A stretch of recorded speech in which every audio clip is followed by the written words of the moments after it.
Hope y'all had a good lunch. I had a great lunch. Yeah. I traveled all the way downtown Dallas to the convention center at y'all's lunchtime to watch my daughter pull off one of the best performances she's ever done in cheer for the national cheer competition. I'm very proud. I'm still shaking from the competition. It's very exciting. I had to run for 2 miles in the rain, so, you know, had a little issues with that. But I'm so glad everybody's here, and I'd like to first say that I'm honored and I'm humbled to be able to been asked to speak to you again today. My path has been chosen this year. I didn't really want to go down the path, but it was chosen for me, so I had to do it. And I can really only speak to you about the things that I know. And I know a lot about MasterCard, I know a lot about some other things, but I know a lot of life lessons as well. And first, let me just say, I started writing this speech back in September. I told Tara Wolbers, if I can't do it, then I won't get up and say it. So she knows what I'm talking about. I didn't really realize until about a month and a half ago how important this speech was going to be to everybody here today. For me, it was just a speech that I needed to do and something for myself. But now I realize everybody here is in the same boat.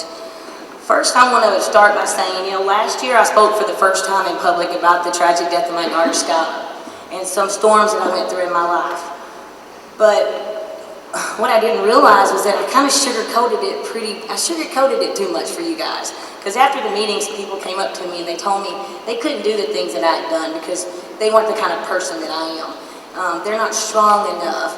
They don't have the will. I heard all kinds of things, and I'm just here to tell you that I'm no special person. I'm just like everybody else. Man, I had to work hard to get where I'm at. You know, I just thought I'd leave out some of the hard things, but I guess somebody wanted to hear it. You know, what I didn't tell y'all was how I got up every single morning and I cursed God every day for a long time. I'm a Christian, God-loving person, and I got up every day and I cursed God for all that I could. I ripped barbed wire off of the fence post with my bare hands, bleeding. I ran through woods and creeks and did crazy things. So I'm just here to tell you that if you think you're crazy when things like that happen, you're not. I know countless of other people who went through the same type deal. You think you're losing your mind, and everybody around me thought I was losing my mind too, but I didn't. It was just part of the process. And what I learned was, and what I need to tell y'all, is I went to a regional meeting. It was probably about a year after Destiny was born. And you're thinking to yourself, I should have been happy. I had it all now. I was given a gift to restore my heart and all of that, and yet something still wasn't right with it. So I went to a meeting, and I was sitting out in the back of the room, and everybody was up on stage, they were fired up and dreaming all over the place. And I was that negative person in the back of the room going, must be nice to be able to sit up there and smile without faking it, laugh and mean it. Because for a long, long time, I was on the fake you out track. Faked out my friends and my family and even myself. I laughed when I wanted to cry, and I smiled when I wanted to frown. It was just what I thought I needed to do until I was at that meeting, and that's why these meetings are so, so important. A man got up and he told his story of survival, and he talked about how damaged he was, and he referenced the same book that York just told you guys to read by Andy Andrews. I went back home and I got that book and I started doing a lot of reading. Then I started doing some serious soul searching, and I realized what was missing was that I was sitting here waiting for happiness to come to me. Like it was some elusive dream that I had to hope and pray for. Like it was just going to come one day. But it doesn't. Happiness is a choice that you have to sit there and make every single day. Every day you get up and choose to be happy, or you can choose to be mad and angry and depressed, bitter, whatever it is, but you choose it. Your day is what you make it. And so that's when I decided that, you know what? My attitude is in my choice, and my attitude is in my hands every day. So I'm going to wake up every day, and I'm going to be a grateful person, and I'm going to, you know, choose to be happy. And even still, with all of that, just last year I realized something was still missing. What was it? I couldn't put my finger on it. I just didn't know what it was.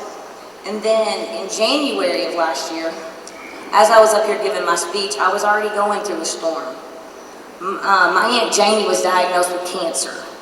She's the person that took care of me when I was growing up. She was my special person, the one that I loved the most.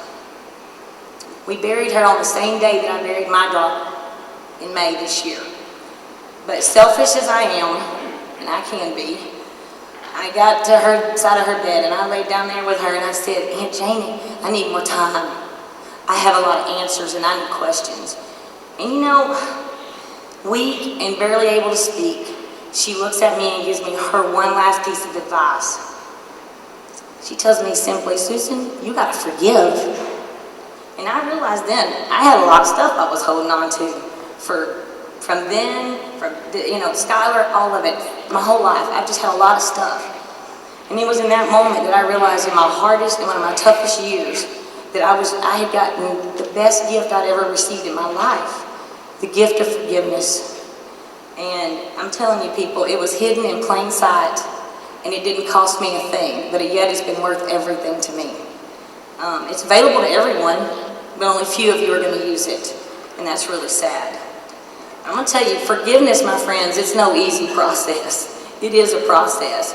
But when you get to that place in your life where you can truly forgive and you realize that forgiveness is a gift, not for the person that said untrue things about you or broke your trust, or even worse, let your child die in their care. Forgiveness is a gift for yourself. And once you figure that out, you'll be able to be freed up and you'll be able to move forward with your life. See, before Aunt Janie died, it had been 2 years since I talked to my mother. And now I'm in the process of talking to her a little more and working on the forgiving process and moving forward with her in my life. 3 months ago, I got the news that my dad has liver cancer and needs a liver transplant and probably won't make it. He's got 17,000 people ahead of him and he's got 3 months. And, you know, we had just only begun to know each other. He wasn't a part of my life and now time has been cut short. You know, it's been almost 10 years now since Skylar has died.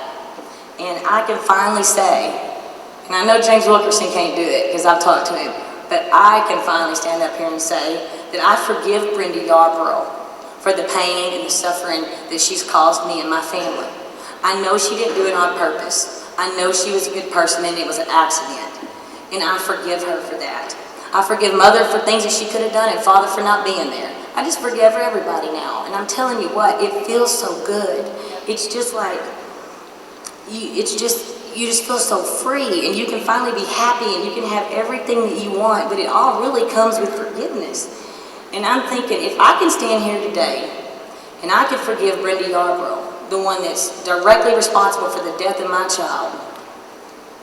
And I told you earlier that I cursed God every day for a while, and I did, and here's why.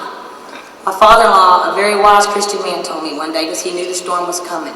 He said, Susan, no matter how angry you get and no matter how mad you are, he said, throw it all at the Lord because he will forgive you when nobody else will.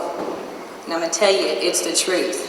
And if I can stand up here today and I can forgive Brenda for all of that, and God can forgive me for everything, then I'm really hoping that some of you out here can open up your hearts and go each day and have a forgiving spirit. Because really, it frees you. It doesn't free the person that you're harboring things against. Some of you might be sitting out there and you're holding on to your forgiveness like it's a precious stone. And it is precious. But the secret is, it's only precious if you give it away. It is only precious when you give it away. And then, I'm going to leave you with one last thing that my grandpa used to always tell me. It's very, very important, and I tell it to my kids. Grandpa used to say, Susan, what goes around comes around. And I tell it to my kids all the time. I say, be careful what you do because what goes around comes around. Be careful what you do because what goes around comes around. Well, guess what? Be careful what you do. What goes around comes around. So treat people the way you want to be treated, with kindness and respect. And love your family and your children with all that you have and all that you are. And I promise you that God will take care of the rest. Thank you very much. God bless you all.